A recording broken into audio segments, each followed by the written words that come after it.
মুসলমানদের সাথে তুমি গদ্দারি করেছো, মুসলমানদের সাথে তুমি নিমখারামি করছো, মুসলমানদেরকে সাথে তুমি নিমখারামি করেছো। ইটের জবাব মুসলমানরা তোমাকে ইঞ্চিতে ইঞ্চিতে এবারে 26 সালে দিয়ে দেবে। দেখুন, আমি জ্যোতিষী না, আমি গণককারও না, আর আমি ওই পিকের দল আইপ্যাকও না যে টাকার বিনিময়ে আমি অঙ্ক কষে বলে দেবো। আমি আদা ব্যাপারী, আমি জাহাজের খোঁজ রাখি না। তবে এটুকু বলতে পারি, যদি মুসলমান ভোট মমতার কাছ থেকে সরে যায়, মমতা বাবু গয়া।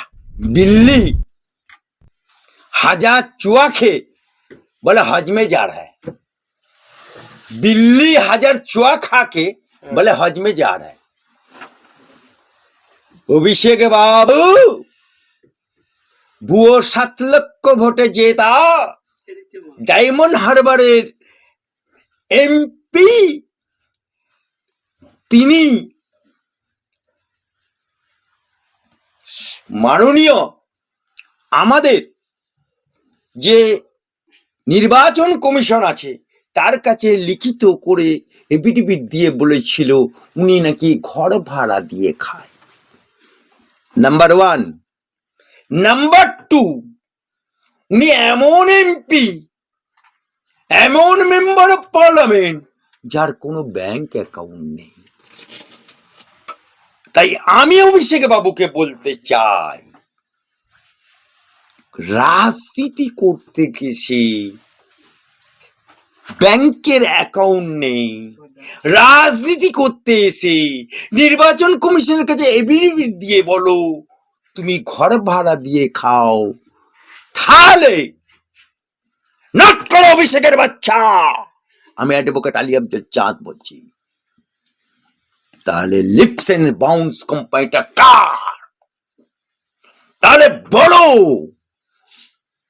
তুমি যে বাড়িতে বাস করছো সেই বাড়িটা লিফট চলছে এবং ঝাড়বাতি জ্বলছে এবং যে মোজাক পাথর, সে বাড়িটা কার? তুমি বলো যে জলের কোম্পানিটা কার? তুমি বলো, তুমি বলেছিলে 100 দিনের কাজের টাকা আনতে যাচ্ছি দিল্লিতে, সেদিনকে তুমি দিল্লিতে মেয়েদের, দিল্লি পুলিশে যখন গ্রাম উন্নয়ন দপ্তরে ঢুকেছিল, মেয়েদের পাল্লুতে কেন লুকিয়েছিলে? ওখানে থাকলে পাটির বাচ্চা হয়ে যাও, আর কলকাতায় পা দিলে মরদের বাচ্চা হয়ে যাও। আজকে যদি 28 সতীর বেটা হও, তাহলে তোমার পিসিকে বলো কেন মন্দির করলো দীঘাতে, কার বাপের টাকায় করলো? তোমার বাপ কি রেখে গেছে? মমতা ব্যানার্জির, মমতার খালু আপ্পা রেখে গেছে টাকা। আমি চ্যালেঞ্জ করছি অভিষেক ব্যানার্জিকে, পশ্চিম বাংলা বাদ দিয়ে 20টা রাজ্যে বিজেপি সরকার, ডবল ইঞ্জিনের সরকার, সবকা সাথ সবকা বিকাশ সবকা বিশ্বাসের সরকার, একটা বিজেপি সরকার একটা রাজ্যে যেখানে যেখানে ক্ষমতাছে একটা সরকারি টাকায় মন্দির করেছে, সরকারি টাকায় মসজিদ করেছে দেখাতে পারবে।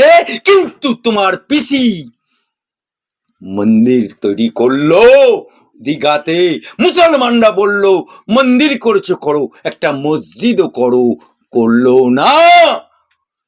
এতেই তোমার পিসি থেমে থাকলো না।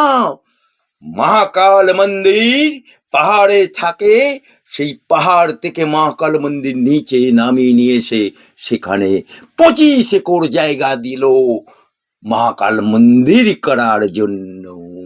জবাব দিতে পারবে যে সরকারি জায়গা দান করলো হিন্দু ভোট টানার জন্য, সেখানে সে মন্দির করলো। আর আজ মুসলমানদের দান করা জায়গা, অস্থায়ী মসজিদ যেখানে খুদার উপাসনা হয়, আল্লাহর উপাসনা হয়, অস্থায়ী মসজিদ, সেই জায়গাটা মুসলমানদের জায়গা কেড়ে নিয়ে তুমি হিডকোকে দিয়ে আজকে তুমি দুর্গা মন্দির আঙ্গন করছো।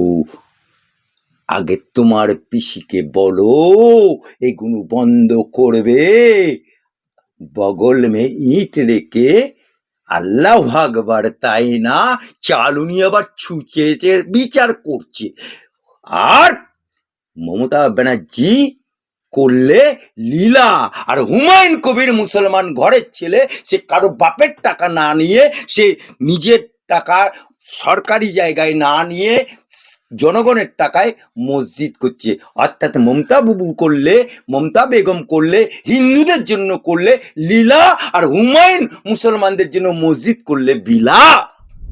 দেখুন 21 সালের আঁকড়া, 2021 সালের বিধানসভার আঁকড়া নাক করে মমতা ব্যানার্জি, অভিষেক ব্যানার্জি, অ্যাডভোকেট আলী আব্দুল চাঁদ বলছি, যদি বাপ্পের বেটা হবে তাহলে জবাব দেবে।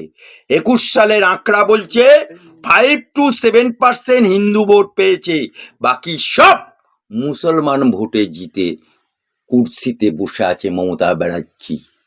অভিষেক ব্যানার্জি তোমার পিসি যে লাল আলো নীল আলো গাড়িটা চড়ছে, যে মন্ত্রিত্ব ফলাচ্ছে, সেটা মুসলমানদের দোয়াতে, মুসলমানদের আশীর্বাদে। কিন্তু বাংলার মুসলমানদেরকে এই মমতা ব্যানার্জি যখন ক্ষমতায় আসেনি বামপন সরকার, তখন এই সরকারকে, বামপন সরকারকে হাঁটানোর জন্য ডাক দিয়েছিল। মুসলমান পাড়ায় গিয়ে কি বলেছিল, মুসলমান গ্রামে গিয়ে বলেছিল, মায়েরা, বুবুরা, আপ্পা জানেরা, চাচারা, চাচিরা, আপনারা দেখুন বামফ্রন্টের সরকার, চাকরি নেই 2%ও সরকারিদের। এই দেখুন সাজার কমিটির রিপোর্ট, মুসলমানদের কি অবস্থা, মুসলমানদেরকে খাটতে যেতে হচ্ছে বিদেশে। এই দেখুন মুসলমানদের অবস্থা, এই দেখুন বুদ্ধদেব ভট্টাচার্য বলেছে মাদ্রাসাতে গুন্ডা তৈরি হয়, মস্তান তৈরি হয়। সেটাকেই ক্যাশ করে মুসলমানদেরকে তাতিয়ে দিয়ে মুসলমানরা তোমাকে ক্ষমতায় নিয়ে এলো, আর বামফ্রন্ট সরকারকে চির বিদায় দিয়ে দিল। আজকে বামফ্রন্ট শূন্য, আর তুমি 5 না 10 না 15 বছর ক্ষমতায় আসার পরে মরছে মুসলমান, মারছে মুসলমান, জেল খাটছে মুসলমান। আজকের তারিখ পর্যন্ত 42,000 মুসলমান জেলখানায় আছে। আজকে সাচার কমিটির রিপোর্ট কোথায় গেল? আজকে তোমার প্রতিষ্ঠিত 10,000 মাদ্রাসা কোথায় গেল? আজকে যখন বকটুয়ে একটা মুসলমান পরিবারের 10-10টা প্রাণ দাউ দাউ করে আগুন জ্বলছে। সতীদাহ প্রথাতে স্বামী মরে গেলে যেমন আগেকার দিনে হিন্দুদের পুড়িয়ে জ্যান্ত অবস্থায় পুড়িয়ে দিতে হতো এবং পতির পুণ্যে সতীর পুণ্য হতো, সেইভাবে পুড়িয়ে যখন আগুন জ্বলছে, মায়েরা বাচ্চারা চিৎকার করছে, চিৎকার করছে, বাঁচাও বাঁচাও। দূরে পুলিশ দাঁড়িয়ে থেকেছে, দমকল ডাকেনি, কোনো মানুষ বালতি নিয়ে পানি ঢালতে আগুন নেভাতে যায়নি। সেদিন তুমি কোথায় ছিলে? তামান্না যখন খুন হলো সেদিন তুমি কোথায় ছিলে? আনিস খান যখন খুন হলো তখন তুমি কোথায় ছিলে? অভয়াকাণ্ড যখন হলো তখন তুমি কোথায় ছিলে? আজকে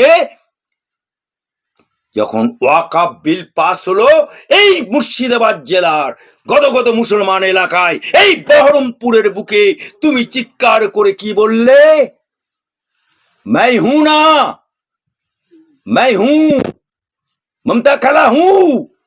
আমার উপর ভরসা রাখুন, ইমপ্লিমেন্ট হতে দেব না ওই কেন্দ্র সরকারের কালা কানুন, ওই বিল, ওয়াকফ বিল আমি পাস হতে দেবো না। 5 মাস আগে বলে দিলে, আর 5 দিন বাকি থাকতে 5 মাস মমতার উপর বাংলার মুসলমানরা বিশ্বাস করে চুপ করে বসে রইল। 5 দিন বাকি আছে আপলোড করতে, হঠাৎ করে নিয়ে কি বললেন, ভারত সরকার, কেন্দ্র সরকার যাহা বলিল আমি অক্ষরে অক্ষরে পালন করিলাম।